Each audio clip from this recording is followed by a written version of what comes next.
Hi, John. Hi. It's nice to meet you. Nice to meet you. So you're in Liverpool, obviously, for I'm in Homotopia's Liverpool. 10th anniversary. How does it feel? Are you excited? It's good. It's like Baltimore. My assistants thought we should have a team it up and call it Liverpool. No, Livermore. That could be the two cities when they hook up. So it's been great to be here. I've had a good time so far. Yeah, it's funny you said that. One of my best friends is from Baltimore, and the second he got off the flight, and he just went, you know, they should be twinned. Yeah, they should be. They're really like, and even a lot of trashy girls here I see, you know, Yeah. girls with their hair and curlers and that kind of stuff, right? It's one of my Popular favorite here. things It's about good. They the all look city. like Dawn Davenport and Female Trouble. I'm for that. I felt at home. Yeah, yeah. So what did you get up to last night? I had a great dinner with April Ashley, and she was great, you know, and I had never met her before, and I had seen her show at the museum in the day, which was wonderful, and my mother would love her. She's like lady so-and-so. She's very classy, but yet funny in real life. And I went to see the Boy George show, which was great, and I met George in London right before I came here, and I love his new look. He's like, almost unrecognizable. It's amazing. He's got so He many looks lines. so good, It's so, you know? I know, And right? like the hoodie, and he looks great. Yeah. He looks great. And I went to his show, and April's show, that was yesterday. So it was a very nice day for my first day. Today I went to the David Hockney show. So you have had sort of a whistle-stop tour of all of Liverpool's hot art highlights, all coming from Homotopia, of course. Of course, yeah. So you're doing the masterclass on Saturday, which That's is on tomorrow on Boom, the Elizabeth Taylor, Richard Burton failed Tennessee Williams masterpiece that only Tennessee Williams, who said before he died that it was the best movie ever made from his work, only he and I believe that. We are the only audience that ever believes that. Matter of fact, when I met Elizabeth Taylor and told her I only met her once, and I told her how much I loved the movie, she got mad at me because she thought I was making fun of her. She said, "That's a terrible movie." I said, "It isn't a terrible movie. It's a failed art film, but it's an amazing movie." I think they were just all drunk when they made it. Yeah, and thank God, it's amazing. It is amazing. I mean, it's like, absolutely what? brilliant. You're watching it, you can't even believe your eyes. It's like, huh? So I think it's a great movie, though. It's not campy, really. It's just so bizarre. It's perfect. It's a perfect movie for me. Yeah, and this is the sort of first time that you've done this kind of workshop. Well, I've shown Boom at a lot of festivals. I've never had a masterclass. I can't wait to see those students who signed up for a masterclass on Boom, because only 40 people even saw it in the whole country when it was released. It was a huge flop. And at the last minute, right before they opened it, they panicked, the marketing department, so they called it Boom with an exclamation point. And the credits of the film, there's no exclamation point. So I always refer to it as Boom! Have you seen Boom? Because it's louder. You know, they want you to shout it. And it should be loud. It's absolutely amazing. I've recently been introduced to it, and just reminded me a lot of scenes with my mom in the mid-'80s, to be honest. Your mom walked around dressed like that? Yeah, she's a very interesting woman. You should meet her. Just wave to her when Elizabeth you Taylor, fly I mean, by. it was a big influence on Pink Flamingos in a weird way, Really? because in Pink Flamingos, Divine is writing her memoir in the trailer, which is exactly what Elizabeth Taylor is doing in that movie. And Divine and I saw that movie many times together, and because I used to always make him go to Ingmar Bergman movies when we were on LSD, and he would rebel. Say, no, can't we see movies about rich people? No, no more Ingmar Bergman. And we're the only people ever that saw Hour of the Wolf on acid. Well, you should talk to my dad about that. He probably has as well. He did? Your dad was an art movie hag? Yeah, yeah, very much so. I mean, he tries to deny it now, but... Oh, I it's still very am. I much love that. those kind of movies. Do you have any, well, I'm sure you have many guilty pleasures, but... No, they're not guilty. I'm not guilty. If I have a guilty pleasure, it's like I might like Life of Pi, which I love. But yeah, I don't feel guilty about that because I think he's really a good director. Yeah. But those obscure art films I love, I don't feel guilty about them. I Yeah, mean, it's something that fleshes out most your... movies I like, I don't feel guilty. Why would I feel guilty about liking somebody? I've always made a career out of praising movies that other people hate. You know, I mean, I love the Final Destination movies. I like Alvin and the Chipmunk movies. You know, so I have all sorts of tastes. And Ingmar Bergman. I could see a Alvin and the Chipmunk Bergman double feature and like it. Maybe that should be your next project. Maybe it should be. Unlikely double features. How does it feel sort of being, I won't say embraced, but there being a lot of academic interest, especially in the last 20 years in your work? Especially Well, given it's that... funny because I got thrown out of every school I ever went to, and never, ever in my entire life in any field I'm involved has anyone ever given me a paycheck and asked me where I went to school. I'm lucky. I'm in a field where they don't ask that. But even where they did ask once, in prison where I taught and you had to have a teaching degree, they gave me a free one because of life experiences. Well, what's that mean? How about all these people had to pay all this money and struggle through, and I was just, ha ha, because I got arrested and made jokes about it. Ha ha ha, I get to have life experience. It didn't seem fair, but I kept my mouth shut. And thank God you did. Yeah. I'm sure those prisoners had it absolutely. Well, the prisoners, I had a pretty good class. Like the first day, 40 signed up. 20 dropped it after the first day, but the 20 that stayed were very good. Are you still in touch with? You do Few still of them, stay in touch with? yeah. One of them I helped get out. He's doing great. Really? He served 28 years. He's doing very well. Wow, God, that's amazing. And he's at my Christmas party every year with the judge who sentenced him. And they're at the same buffet table. And she said, well, I don't mind you got him out, but does he have to laugh? Do you have to be smiling all the time? Only at John Waters' Christmas party. Yeah, it's a very mixed pack. Well, I'm for gay marriage. I campaigned with the governor of Maryland to get gay marriage passed in Maryland, and we did. Do I want to get married? No, I have no possible urge to imitate a corny heterosexual tradition. Yes. However, people have the right to do it for straight gay people. Yeah, for exactly. people that are normal gay people. They have, I'm happy for them to do that.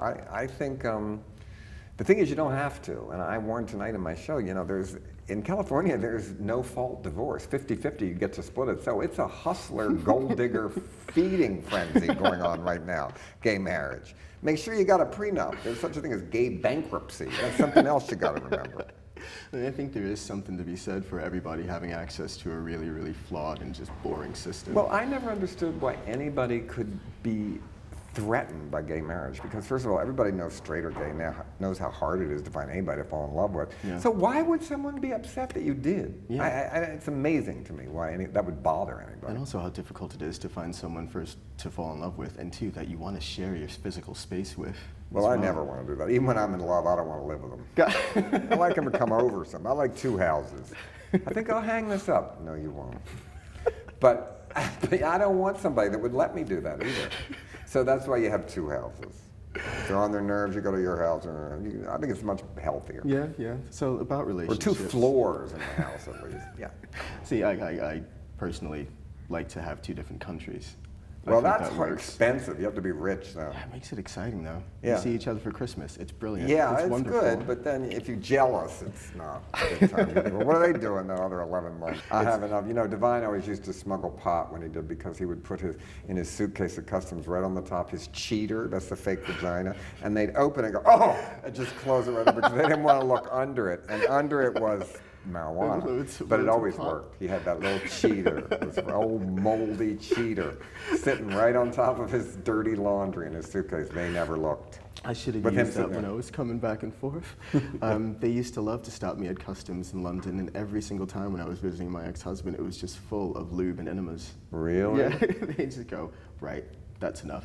Customs are always so nice to you when you come in this country. When you come to America, they're so mean. Are you a terrorist? Like people are like, yes, I am. I feel sorry. I'm finally going to be honest. I am. The forms that they ask you to fill out, I think Canadian customs are the meanest. Yeah.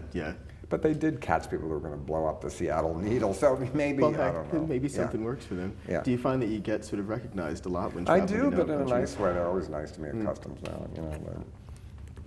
Yeah, they don't seem to balk and I'm not bringing in. I'm stupid enough. I pay the customs fee on clothes I buy here, and they always sometimes act shocked that I do. Like what are you doing this for?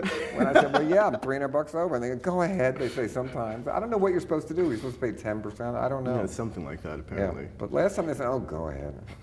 I was going to ask you something actually about it's a really sort of academic question, and it's a little bit embarrassing to be honest. There's nothing you could ask me to embarrass me. What? It's how difficult it's become to be an artist and be transgressive and to shock. Well, I let other people say I'm an artist. I hate it when I meet people and say I'm an artist. I think, really? I'll be the judge of that? History will be the judge of that. Yeah. You're not the judge of it.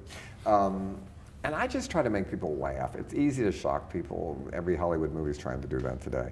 But to make them laugh and use wit a little bit, I think with shock is much better to me. And that's what I was always trying to do. And I understand the question after the ending of Pink Flamingos. But I never tried to top that. I knew that although Johnny Knoxville's movies, I think the Jackass movies, are the closest in spirit ever to Pink Flamingos. And I'm a big fan. I love the new one. And if I hadn't filmed eating dog shit, they wouldn't. They've done worse, actually. They have. They've actually done worse. So I think it was all about anarchy. And the only thing was, I'm still trying to figure out why Johnny Knoxville's movies made $60 million with normal people when families are watching men stick up things up their anus and laughing and embracing their sons when mine got busted and played at midnight. I'm not sure the difference. But there is a big one. One made a huge amount of money. And I think that's an interesting difference. I'm not sure quite why. Well, I think possibly the success of your films and how, you know, the mainstream has embraced them over the last few years has maybe changed the way that people are shocked or the way that people are entertained. Well, I think American humor, definitely now. When you say in a foreign country in Europe, what's American humor? They think gross out comedies. They do. And that is what Hollywood does. I mean, the movies that win Oscars we bring over from England. Yeah. You know? So Harvey Weinstein brings them over. Yeah, I think it's become very different, and I think some of those movies aren't so funny, really, or I mean, they're shocking in a bad way. I mean, it's simple to shock somebody. Yeah. But it's much harder to make them laugh and get them to change how they think about something. And I think Pink Flamingo still works. I don't think it's my best movie, but it hasn't gotten nicer. I mean, the only difference is now lesbians all have children. They have more children than Catholics. But still, they don't kidnap them and force them to have the babies in the cellar. There was one killer in Philadelphia that he did kidnap girls and keep them in the cellar. And I thought, oh, please don't have the Pink Flamingo DVD down there. But he didn't. Not prominently But as displayed soon on the as I thought, shelf. oh, God, please don't have that. Yeah. Please let me not have been an influence. Well, Pink Flamingos is arguably sort of your most lauded, your Well, most it's not the most popular, lauded, I it's the think. most hated, actually. I mean, I don't think it ever got a good review. I mean, it got reviews that were good, like the most repulsive film ever made and stuff like that. think that's amazing. One of them said like a septic tank explosion that must be seen to be believed. That's a good one. But it never got, I've got a few, but mostly the reviews we used were the ones that were outraged by it, which wouldn't happen today because critics are too smart to give me that ammunition. Was it your favorite experience filming? No, it was torture making that movie. It was in the middle of the winter, the trailer was frozen, the camera, it was a nightmare making that movie. The only time I had enough money was Serial Mom. Yeah. That kind of, we did have enough money. And you got to hang out with Kathleen. Yeah, she Turner. was great, yeah, a real pro. And I'm still friendly with her. You still keep in touch? I was just going to ask. Yeah, she's How's great. she doing these days? She's great. She does theater all the time. I mean, she was on Who's Afraid of Virginia Woolf on Broadway. That's right. You know, That's if there was right. ever a role she was made to do. Did you see it? Yeah, it was great. I can imagine she was an absolutely brilliant great. Martha. Yeah. She's great. She does lots of theater. Yeah. She does movies too, but lots of theater. Well, you keep in touch with pretty much everybody who's been involved. Most of them I do, yeah. Not all, but most of them. We were hanging out with Vaginal Davis last night, and she mentioned a Christmas show that I think it was at UCLA a few years ago. And that she did, and also she did about. all these movies with this guy named John Ace Neal, I believe. Didn't she do Suddenly last summer? Am I wrong? Maybe I'm getting her mixed up, but I know she's been around. She was at a Christmas show I did at UCLA. And that was sort of packed with, you know, basically cast members for the last 30 years. You know, we had a lot of people there that night. I think Johnny Knoxville and Johnny Depp just came to a thing I did at the Hollywood Cemetery for Crybaby. Yeah, I do stay in touch with them. That's good. Once, when I was really young, I saw Charlie and Inez Fox, who had that song Mockingbird, and they were a rhythm and blues group. And I went to see them at this nightclub in Baltimore, and no one came except me and my friend. And it was like 50 tables with waiters and everything. And they put on an amazing show without ever acknowledging that the house was completely empty. And people were the two of them. And I learned from that no matter what, you put on a show, it's packed. And they did that. It was a great lesson. Yeah. Mercifully, I haven't had that happen in quite some time. Well, knock wood. Yeah. Make sure. So you are excited about tonight. Yeah, it's going to be good. I went to the theater. It's a beautiful theater. It is. Do you change the show? You do. Every sort of time that you perform it. I mean, I update it a lot. Yeah. It's certainly not at all the same that what was on the DVD that came out 10, 20, 12 years ago. Whatever it was. Yeah. How do you find that it differs, sort of? That's up to date. It's you know, new jokes. Yeah, and when you do your university tours, does that differ? The audiences? It's the same. No, I have a Christmas show that's different. Yeah. And I also have a music festival version of this that I did, that all the jokes are music. I have a prison one. I have, this is ridiculous to say, a gayer one. Not really, though, anymore. But sometimes when I have to be like, you know, it's for a gay total fundraiser or something, you know. And I used to come out I toured with Matthew Shepard's mother, and they were raising money. And she would come out and be very serious and everything, and then I would come out and be hideous. I mean, we were an odd double feature. But I really liked her because I said to her, "What's the dumbest question a reporter ever asked you?" And she said, "What happened to your son?" It was so horrible, but I love that she could tell me that. Yeah. You know, that we're on the road together. This is, you know, it's still, and she raised the consciousness so amazingly so and did that. But she was great. Yeah. But we were an odd double feature, definitely. I can imagine audiences really, really didn't know what to do with Well, you. this was usually for GLAAD or one of those very, you know, which I always get in fights with some of those organizations because they're so humor impaired. You know, you have to be gaily correct all the time, which I'm not. Which is so boring. Why do we have to be good all of a sudden? And thank God you're not. So, but I liked Judy Shepard very much. She was great, and she was very moving and everything. Yeah. But then I think I came out and said ludicrous stuff. Not about that, but you know, it was just odd. It was a real mood switch. You know, Yeah. I guess they got to have the appetizer in between at dinner or something. Knock 'em dead. Knock 'em dead. All right. Have an amazing show. Bye.